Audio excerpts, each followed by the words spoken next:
नमस्कार दोस्तों, मैं मोहन सिंह और स्वागत करता हूं हमारे YouTube चैनल में। दोस्तों, अगर आप भी कोविड-19 के तहत पर्सनल लोन लेना चाहते हैं तो ऐसे में आप इसके लिए कैसे आवेदन करेंगे।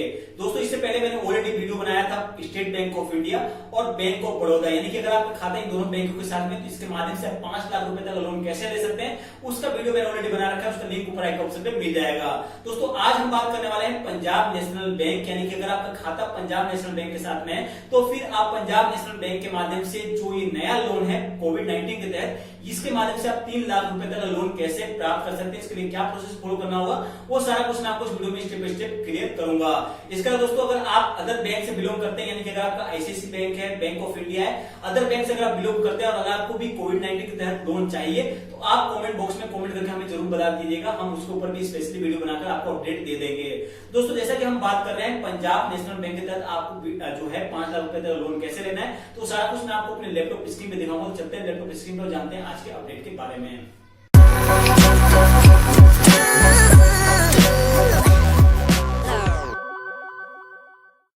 तो यहाँ पर जो है पंजाब नेशनल बैंक का जो कोविड-19 के तहत जो स्कीम चालू किया गया उसका नाम है सहयोग कोविड-19 पर्सनल लोन। दोस्तों, इस लोन स्कीम के माध्यम से जो है आप इसके माध्यम से 5 लाख रुपए तक का लोन ले सकते हैं और इस स्कीम की जो लास्ट डेट है वो है 30/6 यानी कि 30 जून 2020 तक। इस डेट को आगे भी बढ़ाया जा सकता है अगर कोरोना अगर काबू में नहीं आता है, अगर लॉकडाउन ऐसे ही आगे जारी रहता है तो ये स्कीम जो है आगे भी बढ़ सकती है। तो दोस्तों, इस स्कीम में आपको नॉर्मली जो डिटेल है, यानी कि नॉर्मल इसके जो कंडीशन है वो आप यहां पर आके पढ़ सकते हैं। इस पेज का डिटेल जो है मैं नीचे इसका लिंक जो है नीचे डाल दूंगा, वहां से आप इस पेज को ओपन कर लीजिएगा।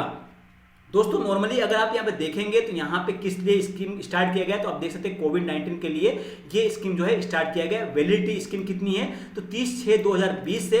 एलिजिबिलिटी क्या है, तो all salaried confirm and permanent employee of central state government PSU and all reputed companies institution including school college university autonomous bodies, यानी कि कौन कौन इसके माध्यम से लोन ले सकता है वो सारा कुछ यहाँ पर दे रखा है। यहाँ पे आप अपनी एलिजिबिलिटी कंडीशन जो है आप चेक कर सकते हैं, यानी कि जिनका भी अकाउंट पीएनबी के साथ में है और जिनका मतलब कि जो सैलरीड है, चाहे वो परमानेंट हो, चाहे वो सेंट्रल हो, चाहे वो स्कूल कॉलेज कुछ भी चला रहे हो, वो यहाँ से लोन जो है प्राप्त कर सकते हैं। नेचर ऑफ लोन क्या है, यानी कि लोन का टाइप कौन सा है, तो वो है टर्म लोन, यानी कि आपको यहाँ पे कुछ महीनों में इस पेमेंट को कंप्लीट करना होगा।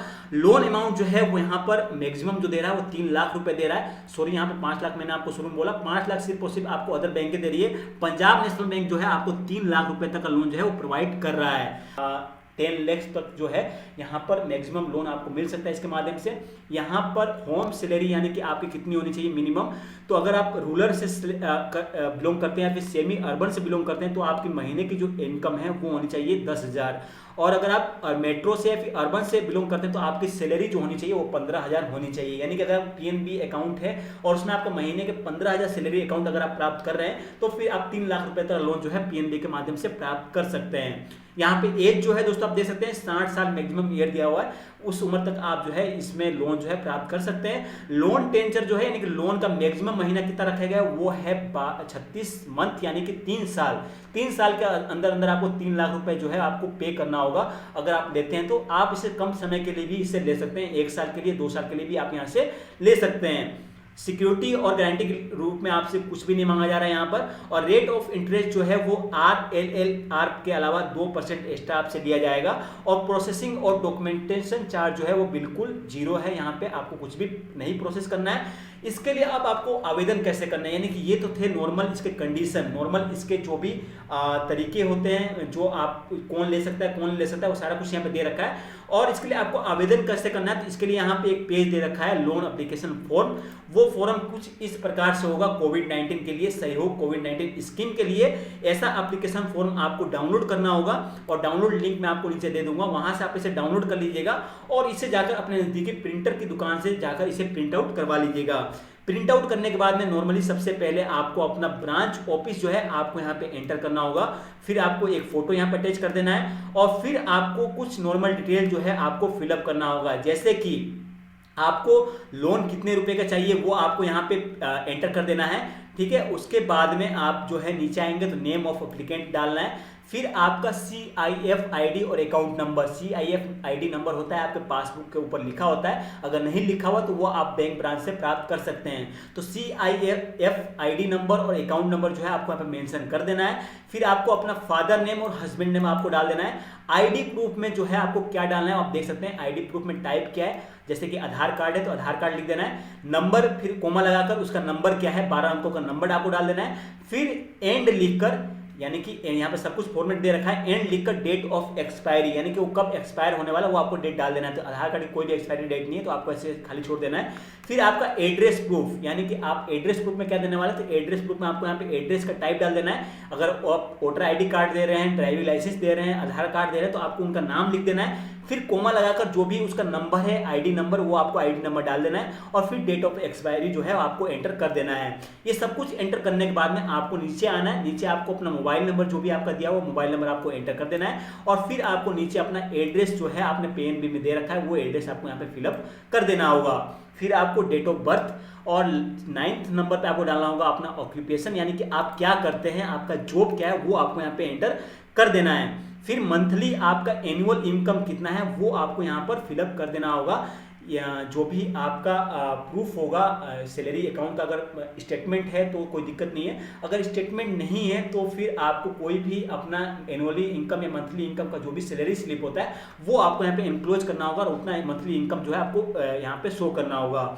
और फिर उसके बाद में आप जो है डिटेल ऑफ अदर लोन, अगर आपने अदर लोन ले रखा है बैंकों से या फाइनेंशियल इंस्टीट्यूट से या फिर कोई भी EMI स्टार्ट है तो आपको यहाँ पे डिटेल भर देना है। फिर आपकी net salary income available for EMI of purpose loan, आपको नेट सैलरी जो है आपको यहाँ पे एंटर कर देना है, और जो भी डिटेल है आपको यहाँ पे डाल देना है। और लास्ट में आपको डालना है रीपेमेंट पीरियड, यानी कि आप कितने समय के लिए लोन लेना चाहते हैं। हाईएस्ट आप यहाँ पे 36 यानी कि 36 मंथ जो है आप डाल सकते हैं, 36 महीने आप यहाँ पे एंटर कर सकते हैं। 36 महीने से कम अगर आप डालना चाहते हैं तो डाल सकते हैं, जैसे 24 मंथ तो आप डाल सकते हैं, 12 मंथ भी डाल सकते हैं, 18 मंथ भी डाल सकते हैं, वो आपके ऊपर डिपेंड करता है, बट मैक्सिमम आप जो है 36 मंथ यहाँ पर डाल सकते हैं। फिर आपको नीचे डिक्लेरेशन जो है वो आपको कंप्लीटली पढ़ लेना है। उसके बाद में आपको जो भी आपका डिटेल है वो आपको साइन कर देना है, और फिर ये एक्नॉलेजमेंट जो है वो आपको यहाँ पे अपना नाम, अपना रेजिडेंट टाइप और पर्पज ऑफ जो है डालकर आपको नॉर्मली ये फॉर्म फिलअप कर लेना है। और फॉर्म फिलअप करने के बाद में आपको क्या करना है कि आपको नीचे जो भी डॉक्यूमेंट टाइप है वो आपको देख लेना है, क्या क्या डॉक्यूमेंट जो है यहाँ पे लगेगा वो आपको देख लेना है। और डॉक्यूमेंट टाइप में आपको सबसे पहले एक फोटोग्राफ, जैसे कि मैंने आपको ऊपर बताया, ID proof, address proof, date of birth proof, ये तीनों एक में ही आ जाएगा। जैसे कि आधार कार्ड के माध्यम से आप ID प्रूफ भी कंप्लीट कर सकते हैं, एड्रेस प्रूफ भी कंप्लीट कर सकते हैं, डेट ऑफ बर्थ भी कंप्लीट कर सकते हैं। इसके बाद में इनकम प्रूफ में आपका सैलरी स्लिप या फिर आपका स्टेटमेंट जो है वो होना चाहिए, और स्टेटमेंट ऑफ अकाउंट जो है लास्ट 6 मंथ का वो आपका होना चाहिए, सैलरी का या फिर पेंशन अकाउंट का। ये सारा कुछ लेकर आपको नज़दीकी जो है आपका बैंक जहाँ पर ब्रांच है वहाँ पर आपको ये फॉर्म लेके जाना है, और वहाँ पर जाकर इस फॉर्म को आपको सबमिट कर देना होगा। सबमिट करने के बाद में 45 मिनट के अंदर अंदर अगर आपका सब कुछ डिटेल सही होता है तो आपका जो ये अमाउंट है आपके अकाउंट में ट्रांसफर कर दिया जाएगा, और फिर आप उस अमाउंट को कहीं से भी विड्रॉ कराकर आप उसे यूज कर सकते हैं। दोस्तों अभी मोरेटोरियम का पीरियड चल रहा है, यानी कि RBI के द्वारा आपको पता होगा 3 महीने की EMI छूट दी गई है, तो ऐसे में अभी 6 महीने शायद और आगे बढ़ सकता है, 3 महीने और आपको छूट मिल सकती है। तो ऐसे में अगर आप लोन लेते हैं तो शायद आपको 3 महीने या फिर 6 महीने आपको ये लोन शुरुआत में ना भरने पड़े, उसके बाद से आपका टाइमिंग पीरियड स्टार्ट हो। तो ऐसे में आप अगर लोन लेना चाहते हैं तो आप जाकर आराम से बैंक से लोन प्राप्त कर सकते हैं, और ये काफी आसान प्रोसेस है। और अगर आप किसी अदर बैंक से बिलोंग करते हैं, अगर आप स्टेट बैंक ऑफ इंडिया या फिर बैंक ऑफ बड़ौदा या फिर पंजाब नेशनल बैंक से बिलोंग नहीं करते हैं, अदर बैंक से बिलोंग करते हैं, तो उसके लिए अगर आपको प्रोसेस जाना है तो नीचे कमेंट बॉक्स में कमेंट करके हमें जरूर बता दीजिएगा। हम उसके ऊपर भी सेपरेट वीडियो आपको बनाकर आपको बता देंगे उसके लिए आपको कैसे आवेदन करना है। तो दोस्तों उम्मीद करता हूं कि आपको छोटा सा वीडियो अपडेट जो है पंजाब नेशनल कोविड-19 का सहयोग कोविड-19 लोन, ये आपको पसंद आया होगा। पसंद आया इस वीडियो को लाइक कर दीजिएगा, चैनल को सब्सक्राइब जरूर कर दीजिएगा। और इसका दोस्तों अगर आपको वीडियो के दौरान कोई भी बात अगर समझ ना आई हो, अगर आपको कोई भी डाउट रह गया हो तो आप हमें व्हाट्सएप कर दीजिएगा 9145983519 पर। तो दोस्तों मिलेंगे अगले वीडियो में कुछ अपडेट कुछ टॉपिक के साथ, तब तक के लिए गुड बाय, टेक केयर, आपका दिन शुभ हो, जय हिंद।